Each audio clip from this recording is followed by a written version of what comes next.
What's up, mi gente? Welcome to my Mondays podcast, Let's Overthink It, with your host, Elefante Blanco. Talking a little bit about psychology today. Sometimes I'll be talking about politics and other stuff, but today we're also going to be talking about psychology like we did during the last episode. So check it out if you haven't seen that one yet.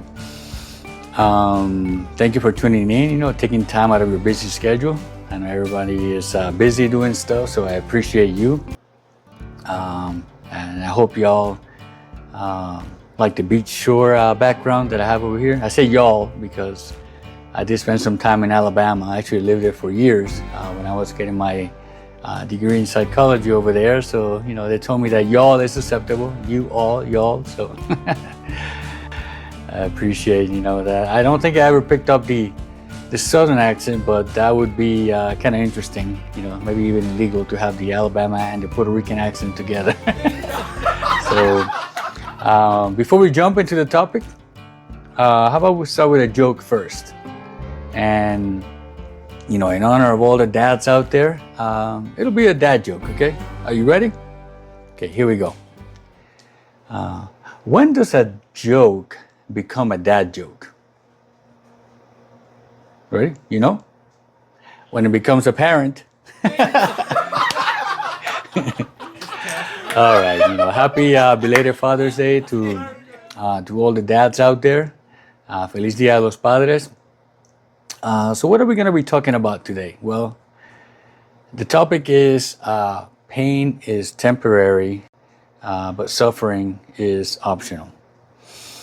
Not too long ago, one of my patients who was really upset with his life situation, he had his house taken out, he lost his house, he lost his girlfriend, and basically, was down in the dumps. He told me, I don't care about psychology,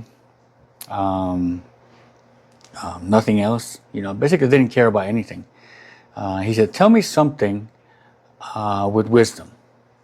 So, to be honest, when he asked me that, I was a little bit surprised because, here's he at the session for psychology with me. So I'm thinking, okay, why is he dismissing psychology? But I didn't really take it personal. So all of a sudden, I felt something in my spirit that made me want to share this with him, which was pain is temporary, suffering is optional. So if you saw my last episode, you probably remember I said that everyone is struggling with something. Everyone, pretty much. And pain is an equal opportunity employer. So, throughout history, it is obvious that, pain has existed. You guys have all read it in the history books, in macabre ways, like during the medieval ages and that, punishment techniques that were pretty diabolical, we've all seen it. So, and of course, it has always existed on a personal level, like what you and I have experienced in our lives when a friend betrays us, when a loved one passes away, when we lose our job.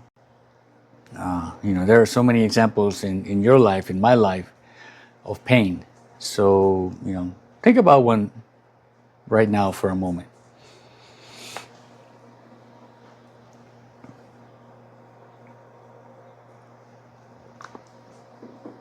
Have you thought of one? What is the purpose of pain? Maybe to serve as a reminder of the past? What do you think? I know the American Psychological Association has a definition of what pain is. And basically the way that they describe it is, although pain is generally considered a physical phenomenon, it involves various, cognitive, affective, and behavioral factors. So it is an unpleasant emotional as well as a sensory experience. As you know, it may also be a feeling of severe distress and suffering resulting from acute anxiety, like I mentioned, loss of a loved one, or other psychological factors. So, but definitely the individual reactions that people may have, they do vary widely, and that's the definition of the APA that they have. Another way of describing pain is that one of my favorite authors of all time, C.S. Lewis, says in his book, The Problem of Pain, that the purpose of pain is to teach life lessons. So that's a pretty positive outlook on something so negative, right? Do you think it's true? What do you think about C.S. Lewis' view of that? To a certain extent, I believe it is, even though to the basic level, that physical pain, the life lesson there said, don't touch the hot stove or I'll get burned. Don't study for the school exam and fail. The life lesson, I really need to study next time. So show up late to work all the time, get fired. So life lesson, be punctual and avoid being fired. Maybe you could still be fired for other reasons, like gossiping too much, not meeting deadlines, and things like that. But that could be a reason for being fired. So you know what I mean. Breaking a romantic relationship, emotional pain. Why? Because there were some good things about that relationship that people really appreciated, and they will miss that. And it's almost like a loss in a way as well. So the life lesson there, maybe be on the lookout next time. What are the red flags? Watch for red flags, warning signs to avoid similar pain in the future. So those are some good examples. When you look at all of those examples, there's one thing all of them have in common. What is it? That they're all temporary examples of pain. Now, an obvious byproduct of pain, we all know this, is suffering. The burn from the stove, failing the exam, being fired, relationship breakup. It is all temporary. But how long you suffer mentally from all of this is your choice. How long you suffer from all this mentally and emotionally is your choice. And I don't mean to be, so minimizing of it. So I hope that that I'm not trying to be insensitive to you, but I do want to share this with you. Maybe try to be open-minded a little bit as I share it with you.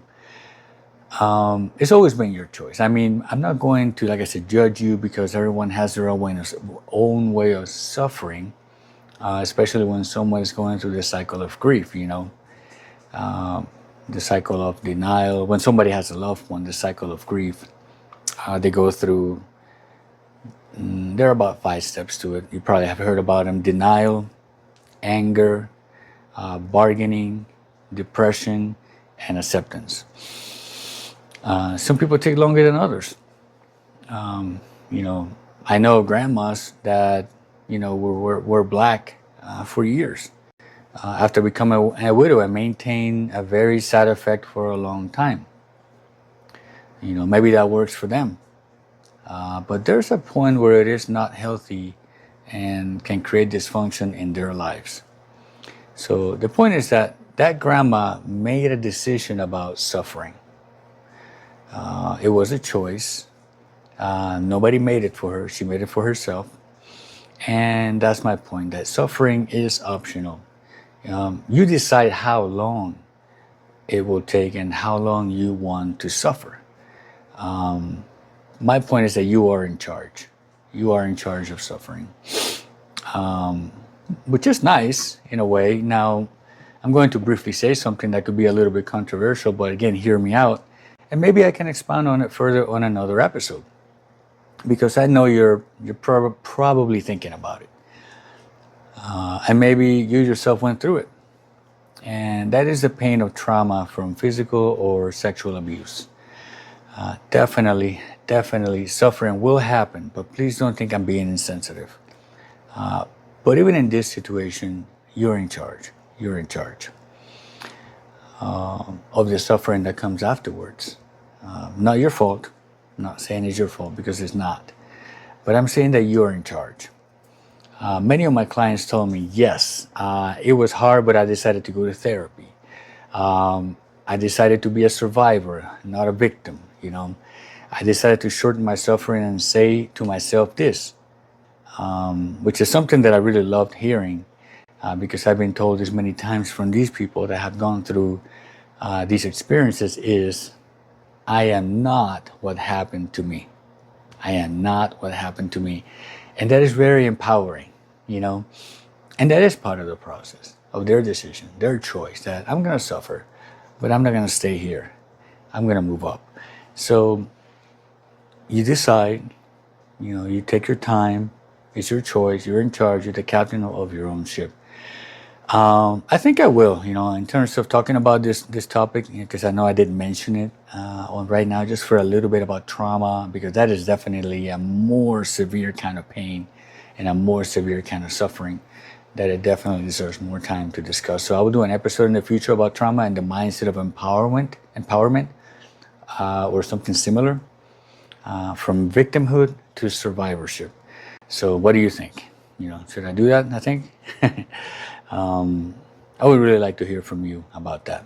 Okay. All right, that's all I have for you today. But I really would like to hear about what you think about, you know, this topic about pain and suffering. But before I go, I always like to, you know, end the episode with a word of the day, and they're gonna be, like I said, in different languages: English, Spanish. Right now, they have been in English, but I can maybe even throw some Greek, some Portuguese. So today's word of the day is homeostasis. Homeostasis. Do you know what it is? I won't tell you, like I said last time, because my teacher used to say, if I tell you, you won't remember it. But if you look it up, you remember it for the rest of your life. So God bless you, mi gente, and see you next time.